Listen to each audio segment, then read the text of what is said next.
Welcome to the Wealthy Live Speaker Series. I'm Krisstina Wise, and in this limited series, I'm giving you a sneak peek behind the curtain. I've invited a handful of powerhouse speakers who will be joining me live in Park City, Utah this September to talk money, longevity, real estate, and true wealth. In each conversation, you'll get a taste of their brilliance and a teaser of what they'll go deep into at the event. If you want to go beyond the podcast and actually be in the room with these extraordinary minds, you'll need to join us live. But first, let's dive in. Chris Miles, welcome to the Wellthy podcast. Hey, I'm happy to be here. Excellent. Well, I'm super excited for today's conversation. It's a little bit off our normal format. And what we're going to be talking about today is the Wellthy live event coming up in the last weekend of September. And you are one of the featured guests and speakers. So I want to share with everybody watching or listening to this a little bit of what you're going to be talking about and why they should come to hear your expertise. So real quick, who the hell are you? Who the hell am I? That's right. Well, beyond being just Chris Miles, it's interesting because I actually started out being a financial advisor back in the day, over 20 years ago. But after doing it for 4 years, sitting down with my dad and looking over all of his finances, and this guy was like the ultra penny pinching saver. He saved everything, paid off all of his debt, 100% debt free, including his mortgage. The guy was like the poster child for Dave Ramsey. And yet I had to tell him, Dad, you're 61 years old.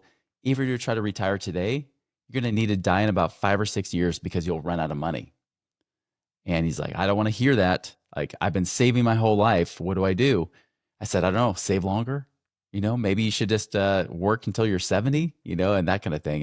And that's what he did. He had to work into his 70s before he was forced into retirement due to health reasons. And then he was never able to enjoy his life. He never had enough money coming in, passive income or anything else like that to help him. Where I ended up learning to do the opposite. Because of that, I actually lost faith in the whole financial world. So I vowed never to teach about money again. I quit being a financial advisor.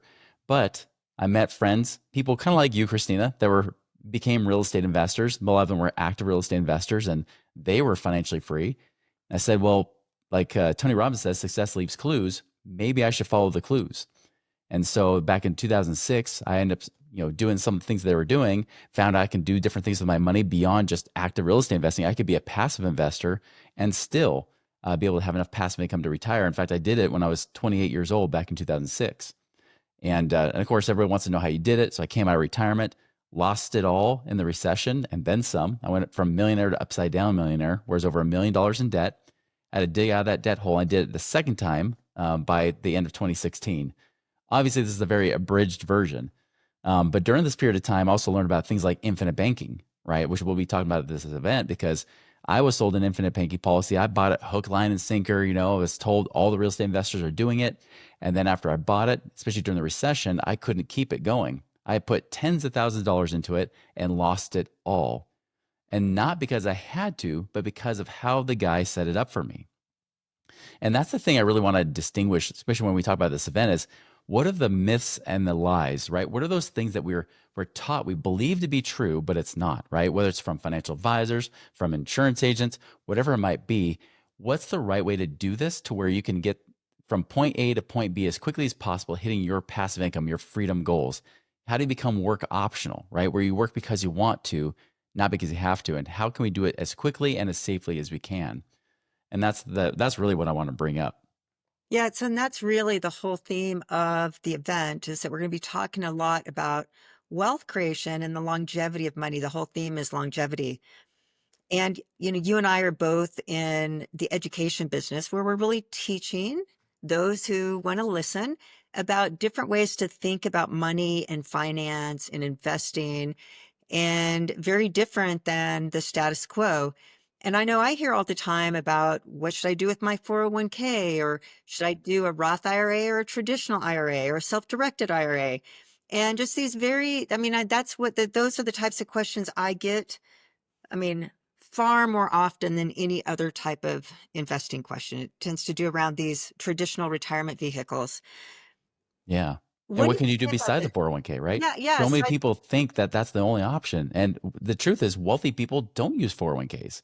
Wealthy people actually laugh at using 401ks. It's the middle class and the lower class people that are offered the 401ks, middle America, average Americans, who then never find financial freedom, just like my dad. And that's the thing. That's why I have such a mission and a purpose to beat that, because it's not the answer. It's not the answer, and that's the whole reason why we wanna have these conversations at the event, are what are the alternatives? And so you said one thing was real estate investing, so I'll be teaching and talking a lot about real estate investing. As an active investor in single family, you're going to be talking about infinite banking. And infinite banking, back in the day when I started using whole life insurance and learned about the benefits and how to use it strategically for wealth creation, including tax strategy, because tax strategy is a part of wealth creation, believe it or not, is there wasn't this term infinite banking. Like it wasn't this kind of sexy, juiced up, great marketing type uh, word, infinite banking, and get rich off infinite banking. And because of that, I've just had a lot of people come to me that have been taken or paid really high commissions and fees and got themselves in a bind or couldn't afford the premiums and were oversold. And so there's a lot to this infinite banking that it's just because good marketing makes it sound like it's applicable to everyone and it comes with little to no risk. So just share, Chris, I know you're going to be talking how to build wealth using the infinite banking strategy and how to create legacy at the event. But for us here now listening, what would you say is one of the biggest myths that you're bumping into all the time when it comes to infinite banking? And what would you replace that with as far as more of the truth that's from your perspective, your point of view? Yeah, really the myths that are still prevailing right now are the same ones I was taught 20 years ago. When, like you said, infinite banking wasn't a big thing. I mean, I was a financial advisor, never heard of it before. And so when all these real estate investors saying it's the best thing since sliced bread, that's why I bought into it, right? In fact, I was insurance licensed and I still had a guy set up for me because I said, I don't know how you guys do this. I read the book by Nelson Nash, Be Your Own Banker. And here's the big myth that everybody thinks when they think about infinite banking. It's the thing that you go and buy your cars with, you buy your houses with. You don't use the bank at all. You just use your policy because you're going to quote unquote pay yourself interest and all this other kind of stuff, which those really are not true. That's those half truths that they try to teach you is actually misleading. And in fact, will cost you more money because you're not using it for the most efficient way possible, right? There's a better way to use it as an investor or a business owner than there is the way that they keep teaching you in the book, which was really almost catered to like the Dave Ramsey crowd. The people are like dead adverse, that kind of thing. But no, I mean, it's the whole thing about, paying yourself interest is false, right? But the truth, the reality is much, much better than what they teach if the policy is done the right way. Because the truth is you can actually make money in two places at the same time using this the right way, right? Using these kind of funds, whether it be for business or for investing, like with real estate or wherever it might be, you can actually make money in two places at once. And what I'll be teaching here is, even though that is the case, right? And then people are like, I got to put everything here because I want to make money in two places at once. I've actually been teaching people when not to do it, especially lately, where there's actually a better way to use it beyond just that too. So there's definitely some nuance there that's just not being taught because there's just people trying to sell you how to do this. But there's a very specific way that you can fund these plans and actually get it to pay you the best returns possible. So somebody coming to the event, what are you going to be sharing with them that they're going to get? What are they going to walk away with? They'd be like, man, I'm so glad I came to learn this. Yeah, they're going to walk away with one, how to know that they have their money at 100% safe and secure and making higher returns than point nothing percent at the bank, tax free. They're also going to learn how they can also keep it protected from lawsuits of creditors. And they're going to learn how they can use it with investing to where they could actually make more money than just using their simple savings account to invest. Well, I can't wait to be sitting in the room. One other thing I want to touch on very quickly that I know you're going to be talking about as well. But every day I see something about passive income. In fact, I saw something on Instagram or Facebook, one of them said, here's the 25 ways to build passive income. And I'm looking at each one of these. I'm like, there is nothing passive about creating a YouTube channel. Very few people create a YouTube channel, for example, that creates passive income where you just get to sit back and watch the money come in. But there's this laundry list of items that were really businesses, which business is not passive, by the way, by any means. Very active for all of us in business. But when I look at things like this, it just makes me realize, like, again, this information going out around what is passive income and how to create it. Like, once you create it, it's super easy and it's available to everyone if you just start a YouTube channel, for example. So what are you going to be talking about passive income? Because at the end of the day, passive income is what makes it work optional. So what are you going to be talking about, passive income and true ways to create passive income so that you can become work optional?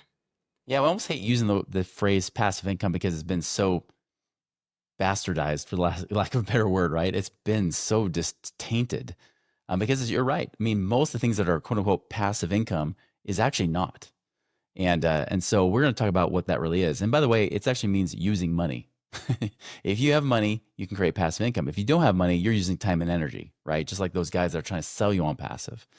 And so what we're going to talk about is what are passive options, truly passive options where you're hands off investing. Now, the distinction here is it does not mean you're brainless investing, right? There's a level of stewardship that's still involved, even in passive investing, truly passive investing, but way easier than having a part-time to full-time side hustle, trying to do something that someone claims, like they have this Amazon store, or they talking about, flipping or wholesaling properties, and there's nothing passive about those things at all, right? Or Airbnb, like short-term rentals are not passive investments, no matter what they say, right? And so we're going to talk about what are those truly passive options, but also like where's the line? Like how do you actually be a passive investor, but also not be an unwise steward at the same time? Awesome. Well, I'm so excited that you're going to be presenting at the event and sharing your genius. And that, Chris, what I love about you and your work is that you practice what you preach. I love the fact that you do this without ego. You're not doing this to try to be famous. You're actually doing this to actually truly help everyone, just the normal people, you and me and our friends and our family. And so thank you for agreeing to be part of the event. For everybody listening, you're not going to want to miss what Chris has to say. Every time Chris talks, I learn something every time. And every time I learn something, I make more money. Any final words, Chris? You know what? You got to be there. And I'll tell you, the biggest value you're going to have from this event is not just what is said, but it's what you hear and the conversation you have with other people when somebody's not talking, when somebody's not teaching.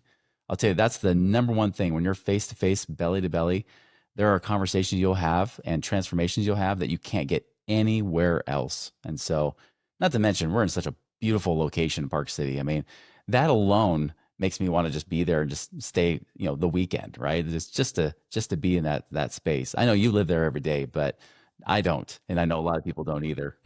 Yeah, it's beautiful. It's the last weekend of September, the 26th, 27th, and half the 28th. So everybody listening, we look forward to seeing you there, and we will have a link down below to reserve your space to get a ticket. Thank you so much, Chris.